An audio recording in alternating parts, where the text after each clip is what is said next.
Hey Sarah, it's me. So I'm exhausted beyond belief. Just getting home from work. But you mentioned on Facebook that you wanted to see my pajamas and my sock monster. So here is my awesome sock monster that Michelle made me for my birthday a few years ago. Still cute as ever.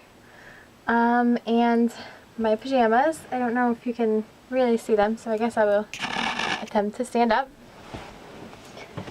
So here are my awesome pajamas for pajama day. I officially love pajama day at work. Makes me really tired though and want to take a nap about halfway through. So there's that. I also rocked out my pajamas at college today, which is really funny actually, because the class that I had today was business communications, and we get extra credit points for dressing professional, and I showed up in my awesome pajamas. So I definitely think I get Jesus points for that. Definitely not business points. But I'm kind of rocking that class, so I think I can afford a few slip-ups every now and then. Not too much to report. I'm trying to think of what all happened today. I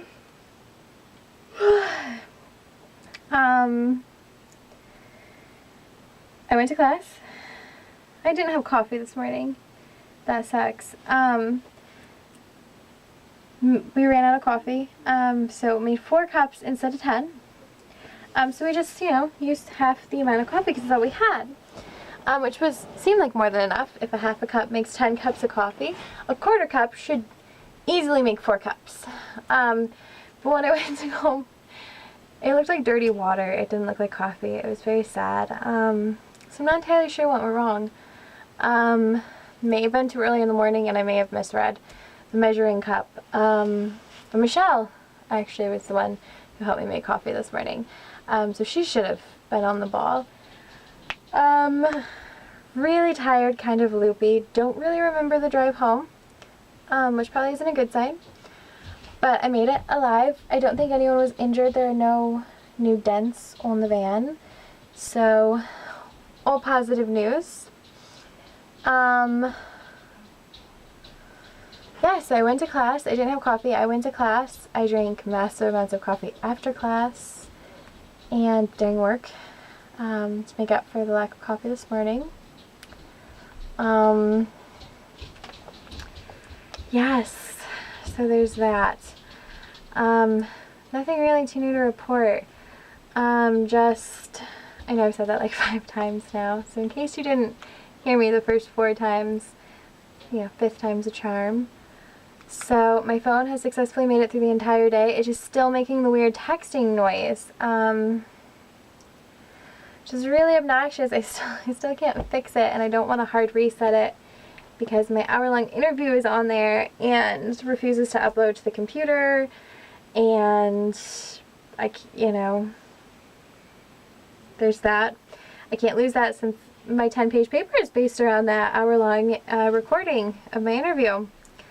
So if I hard reset it, I'm going to lose that because it won't transfer to my micro SD card. It's a hard knock life being me, really. So I have to deal with that obnoxious texting tone for an undetermined amount of time. That being said, I did ask Michelle to not watch our blog so I could tell you her birthday present. This is tentative because I'm still working out the details of it and the timing, but I would like to buy her a cajon. Now I'm going to hopefully link a YouTube video to show you exactly what it is in case you don't already know. It's pretty much a drum kit in a box. It's very cool. There are some awesome YouTube videos of people rocking out to it. So I'm going to try and find one that I can customize. The problem is that it's kind of the same concept as with a guitar. If you paint it, it can mess with the sound quality of the instrument because The wood vibrates differently or can't vibrate with the paint on it. So what I may end up doing is buying a colored one and getting Sharpies. And I'd really like to put like draw decals on there to customize it for her, and also put some cool quotes and stuff on there. Well, I mean, you know how musically inclined she is. You know, she plays piano, guitar. I would love to be able to get her this because it would be awesome and it would fit, you know, in her small space. It's very cool. Hopefully there will be a video to check out so I can reference that, either see above or below, depending on how that works out. But yes, I'm actually a little head spinny and dizzy right now. I think I really need sleep. I don't know, I'm not really feeling so good today. So hopefully I can get a decent amount of sleep tonight, because tomorrow I have class with Tex and his Hawaiian shirt guy. And then I am doing overtime, my normal shift, and then going to Denny's for a last outing with the work crew, which should be a lot of fun, hopefully. And then, yes, Hawaiian Tex and his shirt guy. I don't think he's Hawaiian, but he's notorious for tucking in his Hawaiian shirt. So, funny story, yesterday in class, he is notorious for sharpening his pencil. Mind you, you've come to class with me, sat outside in the hallway, usually for a good at least 5 minutes, a good solid 5 minutes, sometimes 10. Plenty of time to sharpen a pencil, plenty of time. Normally by the time the class before mine lets out and we filter into the room, we normally, on average, have between 5 to 10 minutes of sitting in the actual classroom with access to a pencil sharpener on the wall before the teacher actually comes in and begins to teach. So ample time to sharpen your pencil, yes? This kid is notorious for sitting in the hallway, chit-chatting, you know, prior to class, walking into class, setting up his stuff. His designated seat is apparently now right next to me. And, you know, just sitting there on his phone, you know, just twiddling his thumbs for a good extra 5 or 10 minutes in the classroom.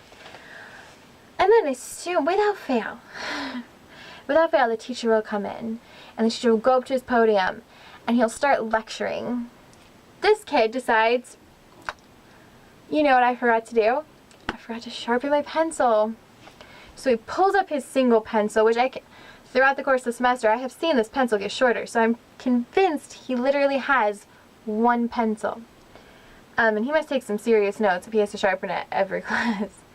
So he waltzes up, and the pencil sharpener on the wall is one of those old antique pencil sharpeners with the crank, and it makes an obnoxious amount of noise as it rattles against the wall that it is attached to at the front of the classroom where the teacher is lecturing.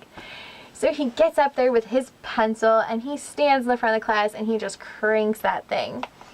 And then he'll pull out his pencil, and he'll look at it, and he'll think about it, and he'll stick it right back in, and he'll sharpen it some more. Just, you know, perfect amount of sharpening.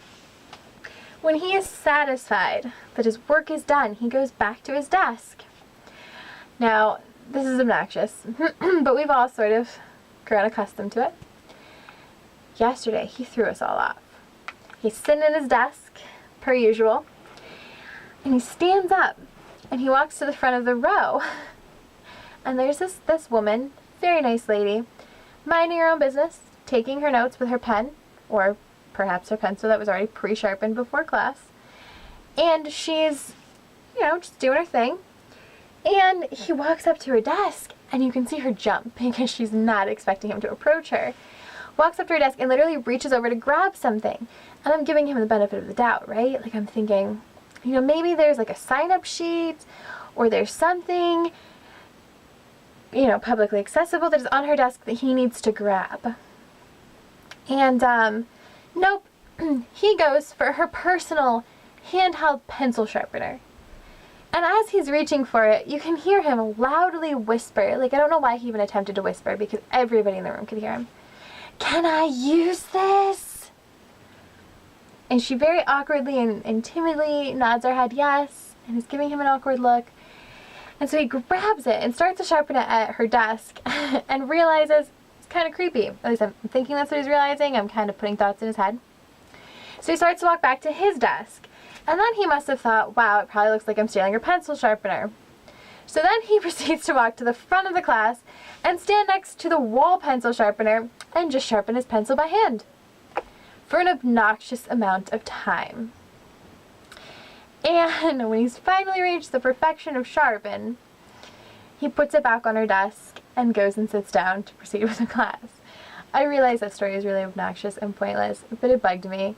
And I knew you'd appreciate it because you know who he is and, you know, you have a major crush on him. I know. I'm still working on the nerve to approach him and ask him for his number. So, there's that. Hopefully at some point in my life I will be confident enough and secure enough in myself to approach this beautiful specimen of a man and ask him for his number for you. Until then, you're going to have to settle with Chris. And yes, there's that. So I think I'm done rambling because I'm honestly convinced that this is going to make no sense. I'm also convinced that I'm going to put this on YouTube, upload it tonight, look at it in the morning if I have time before class and wonder what the hell I was doing, thinking, uploading this. Or maybe I'll just post it without reviewing it, and then later in the day review it and wonder what the hell I was doing. So anyway, I love you. I miss you. I hope you're having an awesome day. Hopefully I will have more interesting stuff to tell you this weekend, because tomorrow we're going out with a work crew and Gum Guy is going to be there, and it's my last official night on the shift with him, which means I can finally tell him off. Or, you know, whatever. I don't know. And then I have a ton of homework to work on, but hopefully I'll have some interesting stories from tomorrow's outing. And, yeah, so I think that's it. I'm going to bid you good night, and then I'm going to crawl into bed since I'm already in my pajamas. Very convenient. And try and get some sleep for my long day tomorrow. But I love you like crazy, and I miss you in massive amounts. And I really hope you have sweet dreams tonight. I love you. Good night.